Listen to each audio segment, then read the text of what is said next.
Cuando hablamos de los grupos indígenas, los imaginamos como individuos o familias arraigadas en las comunidades que los vieron nacer.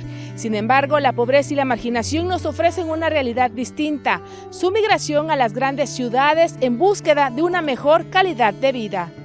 Según la Organización de las Naciones Unidas, los pueblos indígenas se han convertido en migrantes porque están huyendo de la privación económica, del desplazamiento forzado, de los conflictos sociales y políticos y también de los desastres medioambientales.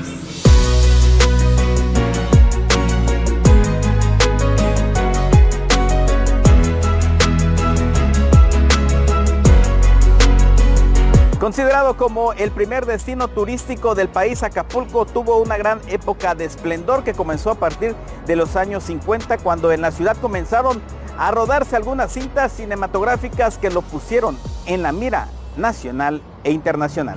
Una de estas películas fue la que dirigió Emilio El Indio Fernández, llamada Acapulco, protagonizada por Elsa Aguirre, Silvia Pinal y Pedro Infante. Este boom de la ciudad la llevó a crecer en el plano económico y en materia de infraestructura, ya que el turismo extranjero y nacional comenzó a llegar cada vez más. Fue así que entre los años 60 y 70 migrantes indígenas comenzaron a llegar al puerto. Los hombres llegaron primero al llamado Paraíso del Pacífico a construir hoteles y viviendas de interés social en la colonia Alta Progreso e Infonavit. Le siguieron las mujeres, quienes se emplearon de trabajadoras domésticas. Ya con el boom del turismo, se asomaron los artesanos y a todos ellos le siguieron los maestros bilingües para fundar escuelas primarias indígenas con el fin de fortalecer la ya menguada lengua materna. Pues cuando vienen, pues tiene una intención de conseguir trabajo, de buscar la manera de mejorar sus condiciones de vida. Prácticamente está la presencia de los 4 grupos indígenas que tenemos en Guerrero: Náhuatl, Mixteco, Tlapaneco, Jamusus. Los pueblos indígenas llegan a Acapulco expulsados de sus comunidades por esta violencia económica, simbólica en que viven, en que para ese entonces pues había un abandono del Estado hacia los pueblos y comunidades indígenas. Entonces, una forma de subsistir o de resistir o sobrevivir en sus comunidades es que los más jóvenes tenían que salir de sus comunidades para ir a trabajar y de esa forma tener un sustento, un ingreso familiar mensual. Y justo se da en ese periodo en que Acapulco pues es como la primera ciudad que tiene en desarrollo, es donde pueden trabajar los migrantes. Entonces pues, empieza la construcción de los hoteles, empieza el boom turístico, y es así que ellos llegan a Acapulco. Caos Irenio Pioquinto, periodista en Usabi, relata en su artículo Acapulco y las organizaciones indígenas que estos grupos provenientes de diversas poblaciones de Guerrero habitaron durante el boom de este destino turístico los barrios históricos como La Guinea, La Lima, La Pinzona y Manzanillo, y en las colonias como La Chinameca, Hermenegildo Galeana, La Base, Ciudad Renacimiento, La Sabana, Nueva Generación, Ampliación Unidos por Guerrero, Sinaí, Jacaranda, Izazaga, La Frontera, así como Alborada 19, Colosio, La Venta, La Parota y La Libertad. Poblaciones como El 30, El Bejuco, Tres Palos, 10 de Abril, San Pedro Las Playas y Puerto Marqués, así como San Martín el Jovero y los órganos de Juan R. Escudero, comenzando a emplearse principalmente en la construcción de hoteles en la costera Miguel Alemán. Los indígenas y afromexicanos guerrerenses viven en 1,403 comunidades pertenecientes a 34 municipios de la región de la Montaña, Costa Chica, Centro, Acapulco y Norte, en una superficie de 13,000 kilómetros cuadrados, equivalente a la quinta parte del territorio estatal. Muchos trabajaron en la cocina, otros trabajaron en la hotelería y otros en la elaboración de artesanía, pero en su gran mayoría trabajaron en la construcción. Y aunque en esa época dorada de Acapulco, los migrantes indígenas tuvieron mejores oportunidades de empleo, se enfrentaron a nuevos retos, entre ellos la discriminación y el abuso. Porque como no saben hablar el español, no saben comunicarse en otro idioma, en otra visión, pues muchos de ellos terminaron que no les pagaron. Muchas de las mujeres que trabajaba como trabajadora doméstica terminó en la cárcel porque cuando no le pagaban, cuando querían dejar el trabajo, pues le sembraban joyas, le sembraban objetos en su paquetería, en su equipaje, y mandaban traer a la policía municipal de Acapulco y la enviaban directamente a los reclusorios. Guadalupe Campos Martínez relata que llegó a Acapulco siendo una niña. Comenzó a mantenerse con lo que ganaba como vendedora ambulante en la playa.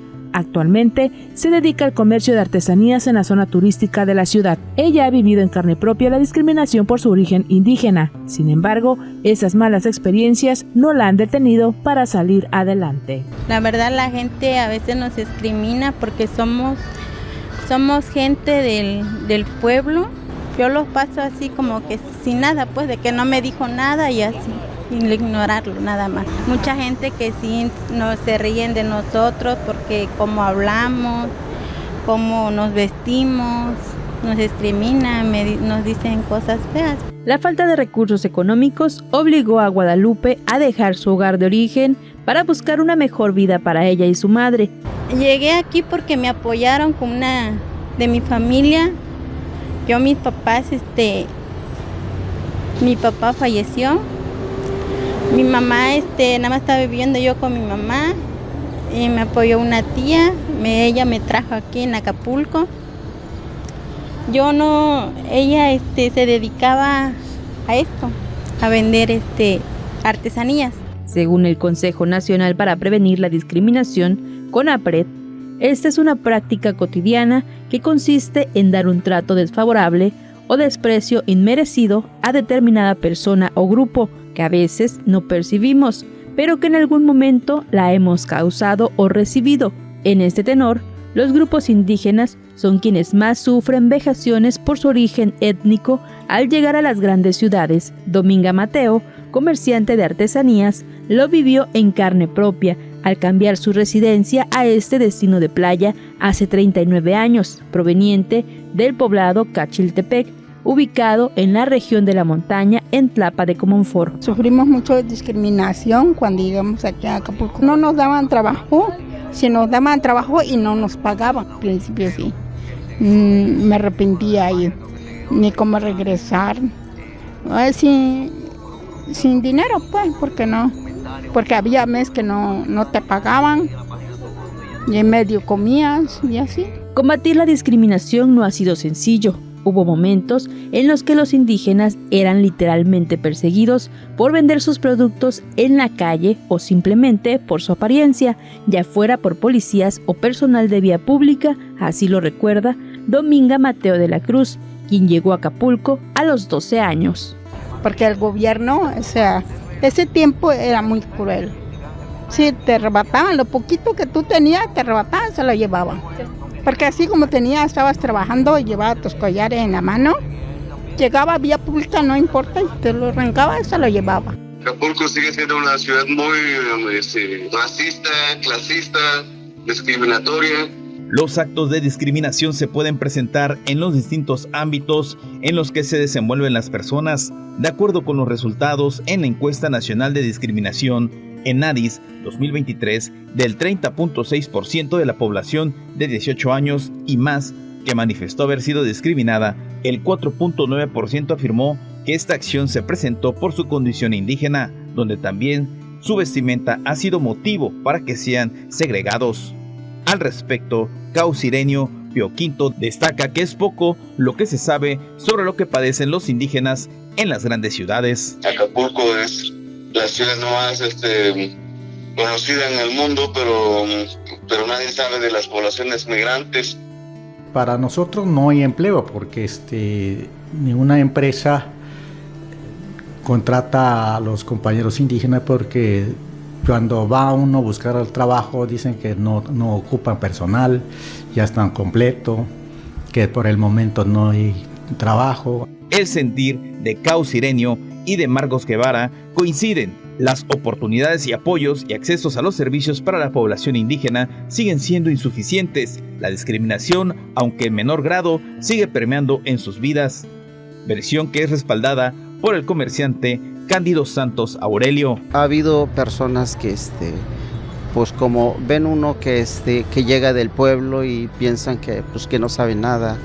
Ese es a veces lo que uno le piensa. De acuerdo a la Organización de las Naciones Unidas en materia de derechos humanos, los pueblos indígenas se encuentran protegidos en 3 ámbitos legislativos: los derechos universales, sus derechos como migrantes y sus derechos como personas indígenas garantizados por leyes nacionales e internacionales, así como estatales.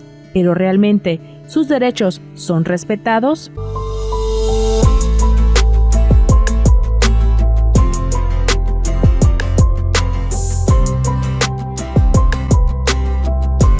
La Comisión Nacional de Derechos Humanos destaca que el derecho a la salud para los pueblos indígenas se encuentra establecido en instrumentos internacionales como el Convenio número 169 sobre pueblos indígenas y tribales en países independientes de la Organización Internacional del Trabajo, enmarcándolo específicamente en sus artículos 24 y 25, que establecen las obligaciones de los gobiernos en relación con la seguridad social y la salud, que incluye disponibilidad de servicios para los pueblos indígenas, así como su implementación en la comunidad.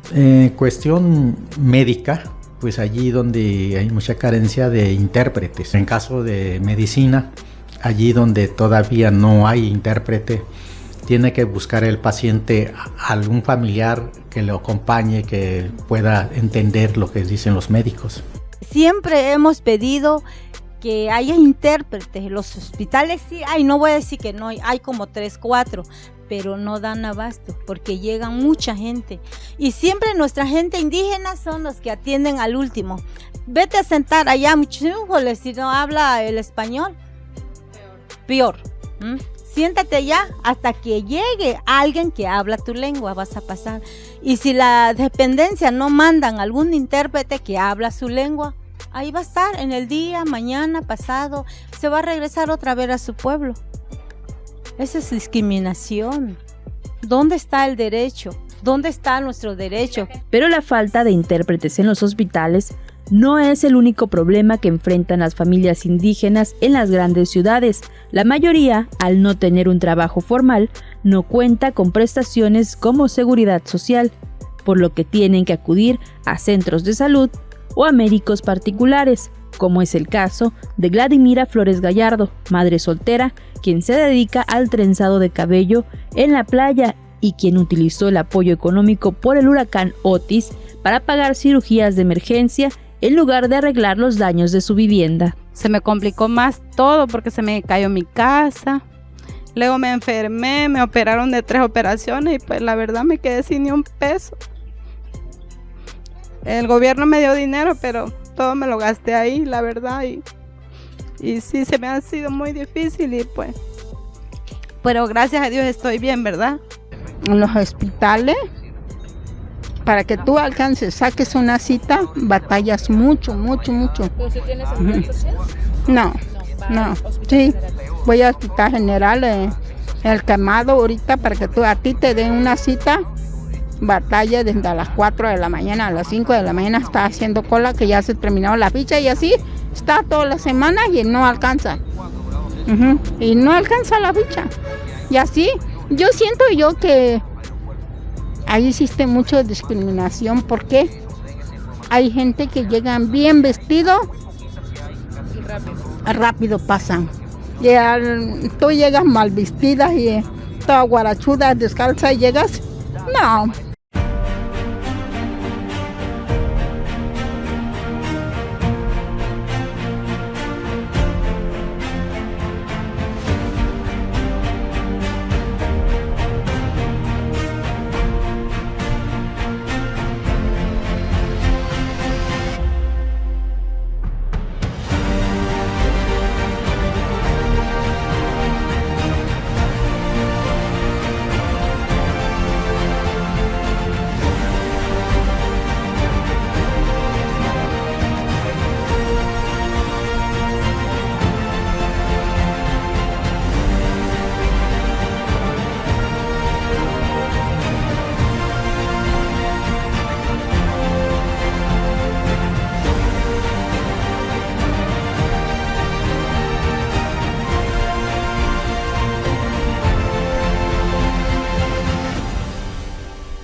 Si bien es cierto que los gobiernos de los 3 niveles han implementado acciones para extender y mejorar la infraestructura de salud y ponerla al alcance de todos los ciudadanos, los testimonios de los migrantes indígenas muestran que sigue haciendo falta trabajo por hacer.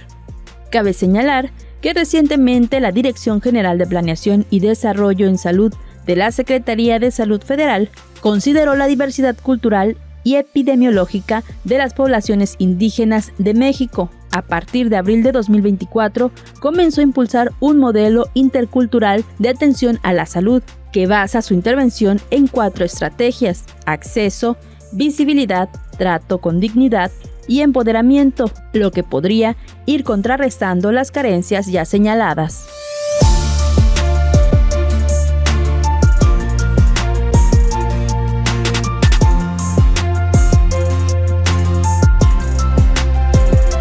Las entidades federativas que concentran el mayor número de población indígena en el sistema penitenciario nacional son Oaxaca, Chiapas, Puebla, Veracruz, Ciudad de México, Chihuahua y Guerrero.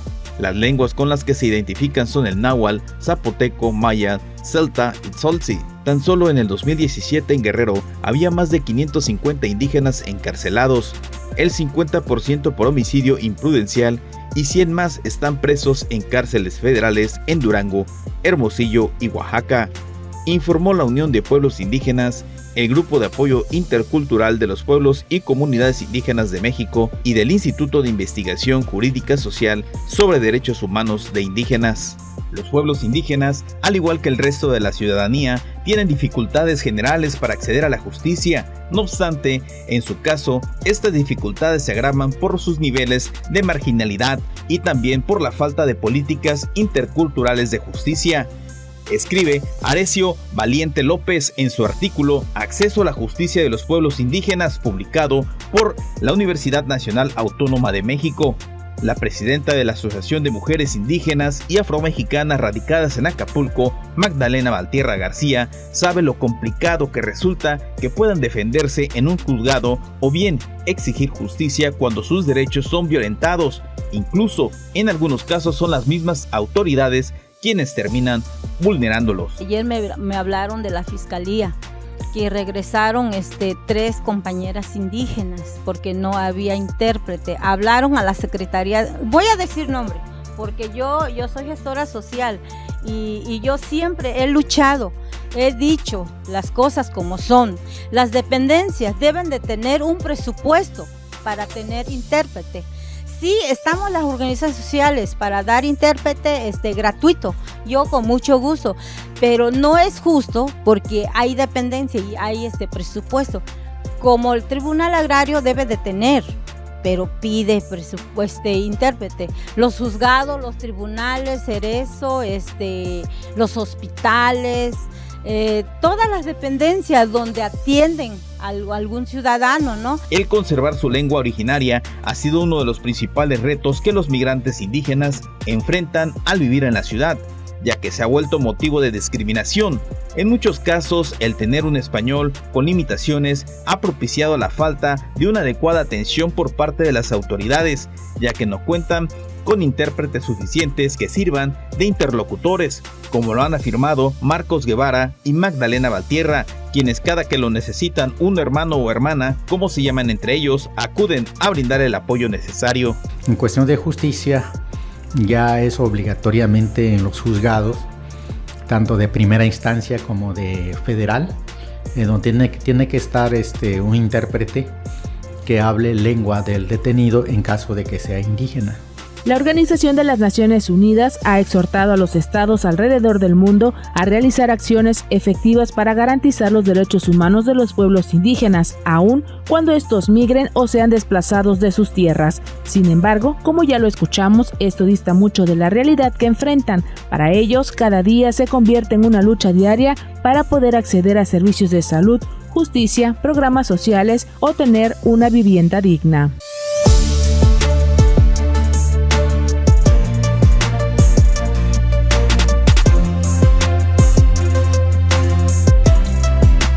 Las niñas, niños y adolescentes tienen derecho a una educación de calidad que contribuye al conocimiento de sus propios derechos y basada en un enfoque de derechos humanos y de igualdad sustantiva que garantice el respeto a su dignidad humana, el desarrollo armónico de sus potencialidades y personalidad y que fortalezca el respeto a los derechos humanos y a las libertades fundamentales según los términos del artículo 3 de la Constitución Política de los Estados Unidos Mexicanos, la Ley General de Educación y demás disposiciones aplicables.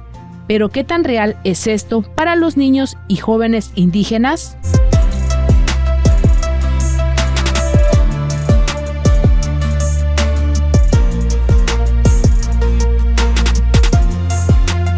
Pese a que la educación es un derecho consagrado en la Constitución Política Mexicana, las poblaciones indígenas siguen enfrentando dificultades para poder acceder a ella, no solo en sus comunidades, también en las grandes ciudades a las que emigran con sus familias en busca de una mejor calidad de vida. La pobreza y la discriminación se han convertido en el lastre que impide a los niños indígenas en gozar de una educación inclusiva. Por ello, surgieron de esa manera las escuelas bilingües, las cuales garantizan una educación para este sector.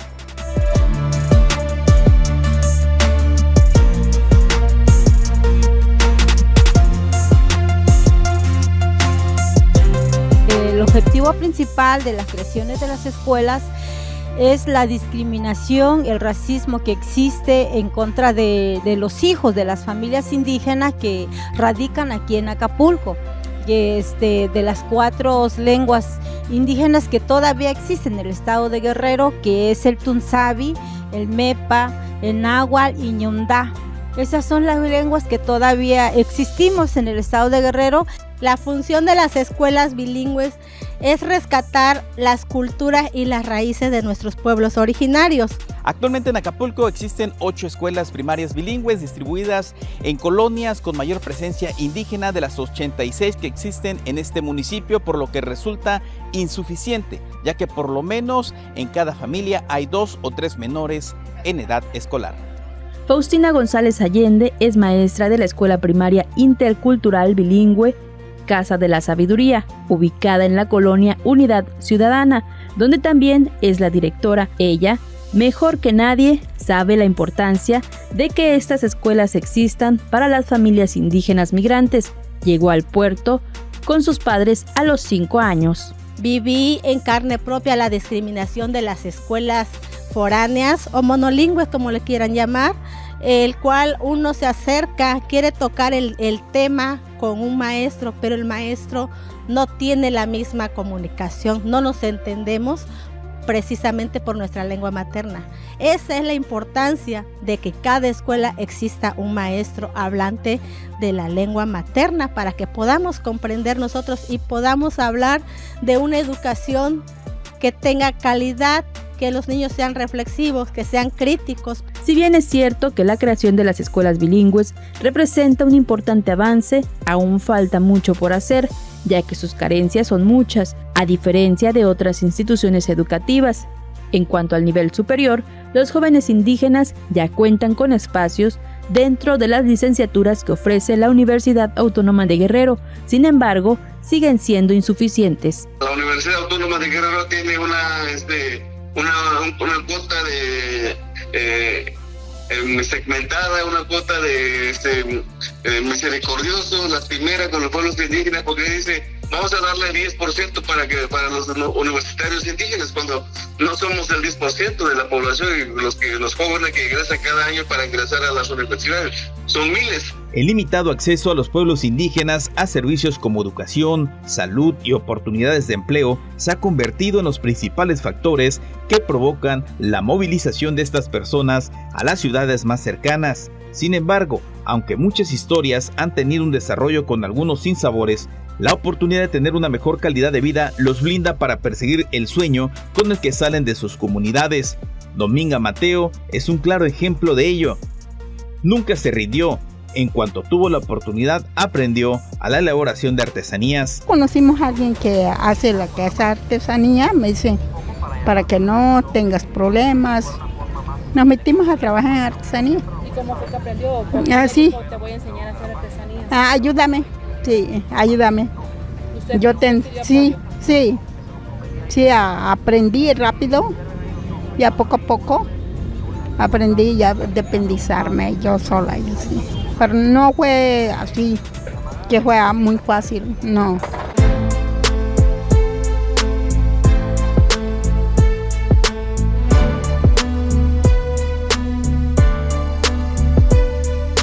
Con el paso de los años y con todos los momentos agridulces que le tocó vivir, Dominga reconoce que en el presente hay más apoyo de las autoridades y que la discriminación, aunque no ha desaparecido, es menos latente, aunque sí pide que como artesanos se les reconozca y se les impulse en este puerto que se ha convertido en su segundo hogar. Promocionar nuestra mercancía, sí, a promocionar, porque a veces no tenemos difusión, a veces dicen, aquí dicen, no hay artesano en Acapulco. Es mentira que no haya artesano en Acapulco. Sí hay artesano.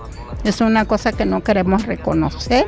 Actualmente, Dominga disfruta de su familia, la que incluye ahora a sus nietos. De su negocio en la Plaza Politécnica ha sacado adelante a los suyos. Sus hijos más pequeños están en la escuela, tienen casa propia y hoy, a más de 30 años de distancia, sabe lo que ha sufrido, ha valido la pena para tener el presente del que hoy disfrutan. Pese a la discriminación de la que siguen siendo objeto, aunque en menor medida, los grupos indígenas siguen viendo a Acapulco como su hogar y como la ciudad que les dio la oportunidad de lograr un cambio en sus vidas. El camino no ha sido fácil y todos los días continúan escribiéndose nuevas historias con personajes que buscan hacer la diferencia para sus hermanos y hermanas de las etnias náhuatl, tlapaneco, mixteco y amuzgos, defendiendo sus usos y costumbres, así como su lengua originaria y, por supuesto, sus derechos. Privar a las personas de sus derechos humanos es poner en tela de juicio su propia humanidad. Nelson Mandela, activista sudafricano por los derechos civiles.